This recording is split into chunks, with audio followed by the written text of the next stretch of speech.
It's the Kyle Hyman Show on Redeemer Radio.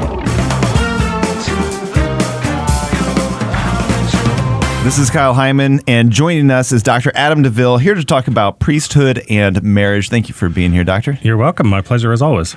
The issue of married priests is different than, and I think sometimes it gets confused and lumped in the same category as the issue of the male priesthood. The church can never change and will never change the teaching that there could potentially be female priests. Right. But there's nothing stopping the church from saying that priests could be married. And in fact, historically that's happened, and even currently in the church there are married priests in the Catholic Church. Can you maybe explain a little bit about the history of marriage or celibacy within the priesthood? Yeah. The history is controversial in some respects because some of the sources are not entirely clear. So you get these back and forth debates about people. Was celibacy, the original practice going back to the age of the fathers, or was there marriage? I think the evidence clearly indicates that there was marriage. Celibacy is a later development in the Western Church for good reasons. There's no denying that. But I think it is a later development. In other words, the original practice seems to have been that men who were already married could be, as we would say today, ordained. And that's the key. The sequence is really key because it's not letting priests get married. It's letting married men be ordained. And that, if that's the practice still today in the Catholic world, especially in the Eastern Catholic churches, as well as in the Orthodox world. You want a man to be married and stable in the marriage before he is ordained. In other words, as I say to my students, to put it somewhat crudely, you don't want a priest on the prowl in his parish, for the same reasons you don't want lawyers dating their clients or doctors their patients or professors their students. You want the man stable in the marriage first, and then he can be ordained and then appointed to a parish. So that's the model, that's the sequence that the West as well as the East had followed for a while, starting somewhere around the turn of the first into the second millennium, especially the end of the 11th century. There was a lot of corruption in the church. The headlines today are not new, and a lot of the corruption had to do with money and property being bound up in priestly families. So it became like a family business, and so the priesthood gets passed from father to son, or, the sons and the nephews and so on. And one of the ways that people like Pope Gregory VII started to attack this was to say, we're going to go and start reinforcing the requirement that bishops and priests be celibate, to try and break up these sort of property monopolies and the control of the money. And so that starts to happen around the 11th century, and then gradually that discipline spreads across the Western Church. And so at what point does it become mandatory, or at least the expectation that there's celibate priesthood? Well, again, Gregory VII passes a number of what are called dictates, actually. They're very blunt statements, and he really tries to sort of start enforcing things at that point. But Gregory gets outmaneuvered by the end of his life and doesn't really have a lot of success in enforcing that. So it becomes in some ways a perpetual battle that popes and bishops face for several hundred years in the West, trying to enforce this and gradually get control of these things. And in some ways, it's not really until the Council of Trent after the Reformation in the 16th century that finally the church seems to have sort of won the battle, if not the whole war, and being able at last to break up some of these monopolies and enforce the requirement.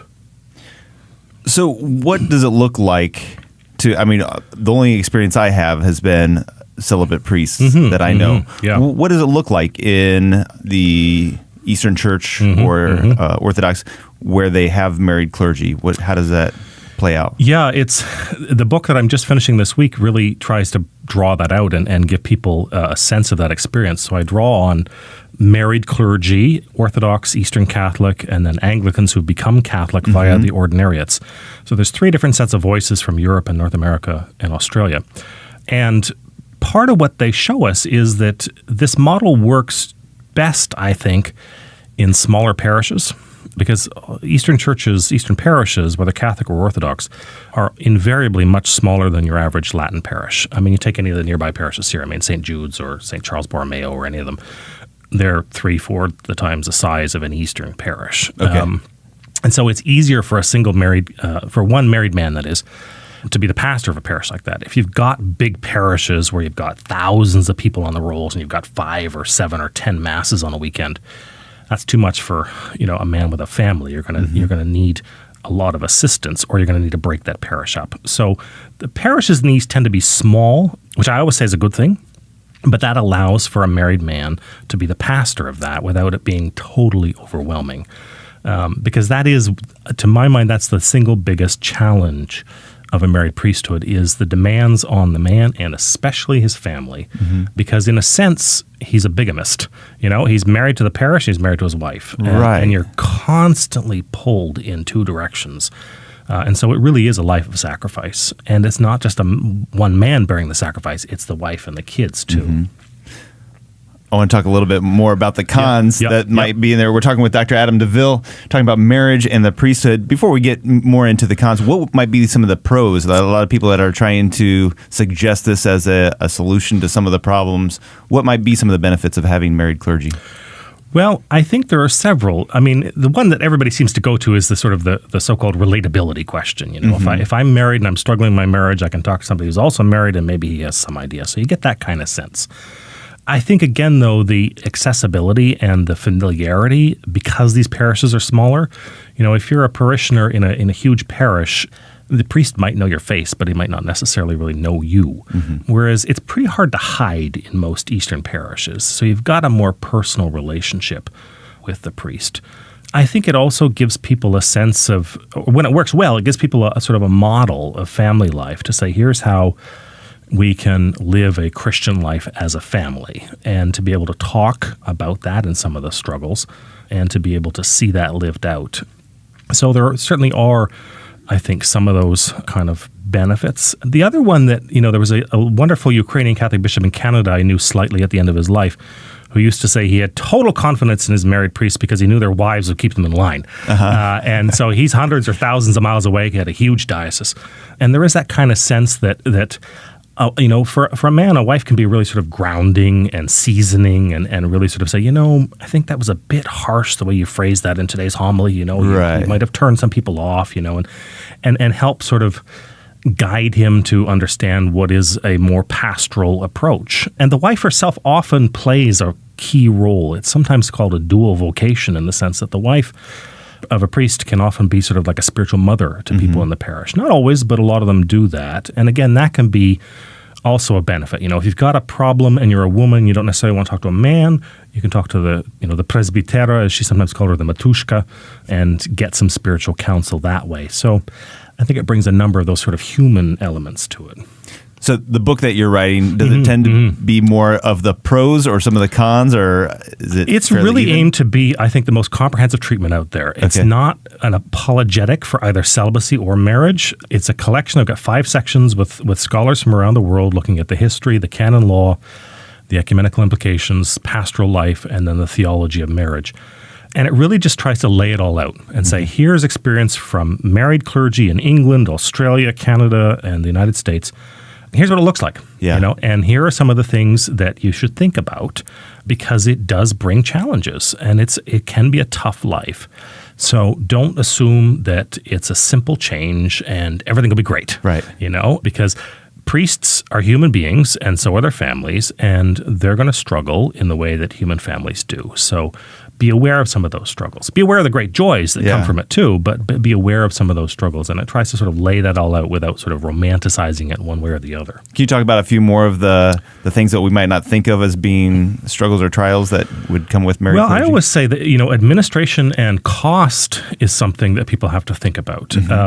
It's much more difficult if a bishop has a parish in, say, a small village or an isolated region. It's a lot harder usually for married men to be sent there, in part because, you want to make sure you've got a good school for your kids, and your wife is often employed and maybe her job won't transfer. So bishops will have to rethink sometimes the way they administer a diocese. You can't just call up Father so-and-so and say, look, by the end of the week, I'm sending you up to South Bend, and he can pick up and be gone because he doesn't have a family. So you've got some challenges like that bishops will have to face. The other one, of course, is money. If you're going to have a married man and his family in your parish, then the support for that is going to be considerably greater than it would be for a celibate priest. Life insurance, the provision of a rectory perhaps, and a salary that he can live on in accordance with Catholic social teaching. So you've got some challenges like that would have to be faced. And again, the size question, if you've got a big parish, St. Vincent's here in town, for example, or St. Elizabeth Ann Seton, if you have a married man as the pastor, he's going to need a lot of help because parishes like that are too big even for one man who's celibate. But to ask a married man to do that, it would totally swamp his family life. So there would need to be some... I think the best way to proceed is you've got a mix. You've got some married guys, you've got some celibate guys, and they can really work together. And the men who write in my book testify to that their relationship, these married guys, their relationship to celibate priests is very good. You don't get this kind of sense that they're a different caste or they're being envied or anything like that. Mm-hmm. People are suggesting this as a solution to some of the abuse and the crisis that's happening in the church. Is there any indication that would solve our problems, that abuse is related to celibacy and that a married priesthood would solve all of our problems? Yeah, that's, silliness on stilts in some ways, because I just think, if you're attracted to members of your own sex, you're not typically going to marry a woman. Mm-hmm. And so let's be careful and think about this kind of logically. That said, it does generally, when the priesthood is open to married men, it generally becomes overwhelmingly populated by married men. Mm-hmm. Certainly that's true within, for example, my own church, the Ukrainian Catholic Church in Canada. When they started ordaining married men a couple of decades ago, the numbers have flipped now over time, and the vast majority of priests are now married. Uh-huh. And so in a sense, it would help to some extent, because you would then have the expectation that most priests are going to be married. In fact, the Russian church is really interesting, the Russian Orthodox Church, because they will generally not send a man to a parish if he's not married. Their approach is celibacy is for monastics. If you want to be celibate, go join a monastery. So in a sense, you would kind of take away the room for some of this abuse that we've been hearing about, because men would in some ways self-select. They're into the priesthood because they want to get married or not. If they were celibate, they would probably go and be part of a monastic community. So in a sense, you could say it would be a contributing factor in a positive direction, but the idea it would be a panacea, I always say, is nonsense. Yeah. The book that you're almost finished with, when do you think it will be available, first of all? Well, I'm hoping to get the final edits in this week and off to the publisher, and then they'll sort of grind through their usual process. I mean, Notre Dame Press is wonderful because they're really careful, and I like working with them, and they catch any errors you may have made. So I suspect probably next spring by the time that process works itself out. And this is you telling the story of these other priests, or them telling their own story? It's an edited collection from men around the world, some scholars, some historians, some theologians, some canon lawyers, and some married priests and their wives. And in one case, I've got the son of a married priest in Chicago to write about what it was like as a kid growing up in a rectory. And that's a really interesting story. So it's me sort of bringing these voices together, and I write the intro and the conclusion, but trying to let them tell their own story. All right. Well, I imagine there's so many different facets to this. One of them we didn't get into is the problem of divorce and how that might affect things. Yeah. But all right, well, we're looking forward to when the book comes out, and we'll make sure to share that with people whenever it's available. Thank you so much, Dr. Deville, for joining us today. Appreciate it.